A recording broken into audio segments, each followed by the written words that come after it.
दोस्तों, वैदिक ज्योतिष की हमारी इस लर्निंग सीरीज में आइए ज्योतिष सीखें चैनल में आपका स्वागत करता हूं। अब तक हमने घर, ग्रह और राशियां इन तीनों को अलग अलग समझा है। इस वीडियो में हम इन्हें थोड़ा साथ में जोड़ने की कोशिश करेंगे। इस वीडियो के बाद आप जानेंगे कि 12 राशियों के मालिक कौन है। जैसे हर घर का एक मकान मालिक होता है, वैसे ही हर राशि का एक ग्रह मालिक होता है। इसे हम राशि स्वामी कहते हैं। जब तक आप ये नहीं जानेंगे, आप कुंडली पढ़ना शुरू नहीं कर सकते। To understand the lord of every राशि is mandatory to understand the charts and read the charts. हम शुरुआत करते हैं राजा और रानी से। इन्हें सबसे स्पेशल ट्रीटमेंट मिला है कि इन्हें एक एक जो है राशि दी गई है। जो सूर्य है वो 5 नंबर की राशि के स्वामी हैं। सूर्य और सिंह दोनों राजा हैं। ये 5 नंबर की राशि के स्वामी हैं। आप ऐसे याद रखिएगा, सिंह जो जंगल का राजा है, सूर्य जो प्लैनेट्स के राजा हैं, वो 5 नंबर की राशि के स्वामी हैं। चंद्रमा ये 4 नंबर की राशि है। इन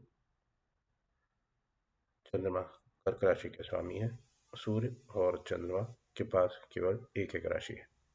बाकी जो जितने भी प्लैनेट्स हैं वो दो दो राशि के ओनर होते हैं। अब हम बाकी ग्रह की ओर देखते हैं। मंगल मंगल एक सेनापति है। सेनापति हमेशा सामने से वार कर देगा। वो जैसे भेड़ वार करती है, इसलिए मेष से ध्यान रखिएगा, क्योंकि सेनापति हमेशा फ्रंट में लड़ाई करता है। 1 नंबर की जो राशि है वो मंगल को दी गई है। इसे आप कोरिलेशन बिठा लीजिएगा। फिर भी अगर दुश्मन छूट जाए तो, अगर पाताल में छूट जाए तो दुश्मन को अंदर जाके या पीछे से डंक मारना पड़ेगा। तो याद रखिएगा, मंगल सेनापति, फ्रंट से वार या फिर डंक से वार। तो इन्हें मंगल को 2 राशि गई है, 1 और 8। शुक्र जो कि प्रेम और लग्जरी है, इसकी भी 2 राशियां हैं, वृषभ और तुला। जब भी आपको साथ होना पड़ता है तो 2 लोग लगते हैं। ध्यान रखिएगा, शुक्र रिलेशनशिप, 2 लोग। अगर आप किसी का शुक्रिया करते हैं तो आप अपने आप का तो करेंगे नहीं, स्वयं का करेंगे नहीं, तो आप किसी का शुक्रिया करेंगे, किसी दूसरे का। आप शुक्रिया कब करेंगे? जब आप दोनों साथ में होंगे। ऐसा एक कोरिलेशन बना लीजिएगा। शुक्र जो है वैसे भी रिलेशनशिप का कारक है।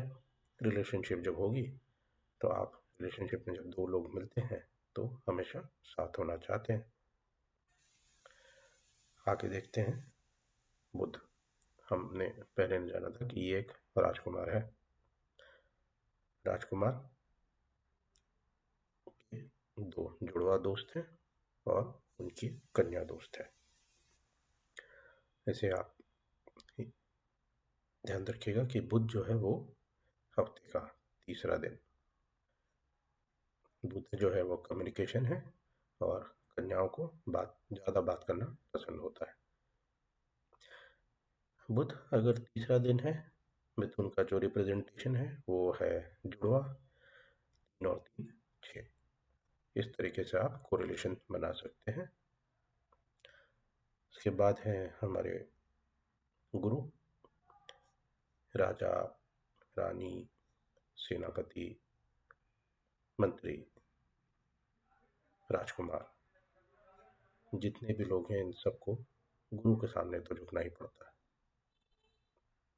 हमने जाना था कि हमारे 9 ग्रह हैं और 12 भाव है और 12 ही राशियां हैं।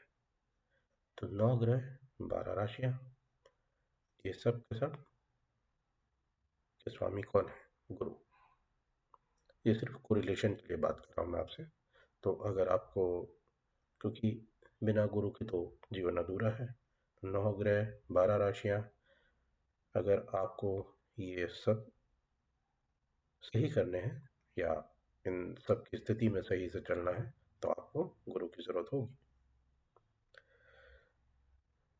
एक कहानी से आप ये याद कर सकते हैं।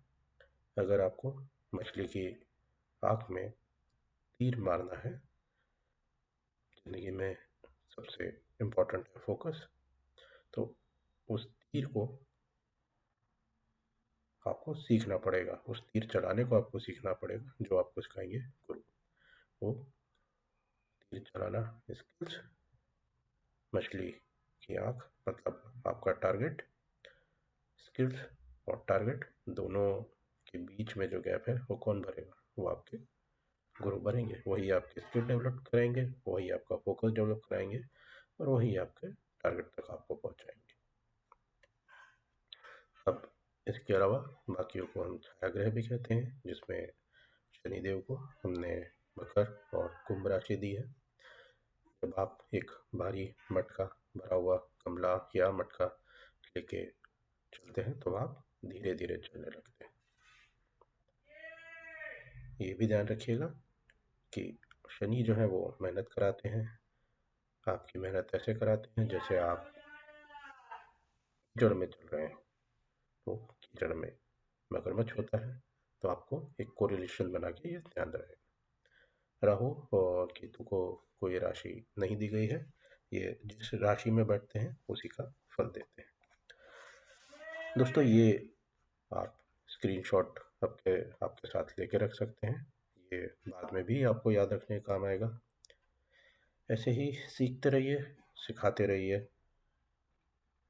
और एक बात याद रखिए, हुई है वही जो राम रच रखा।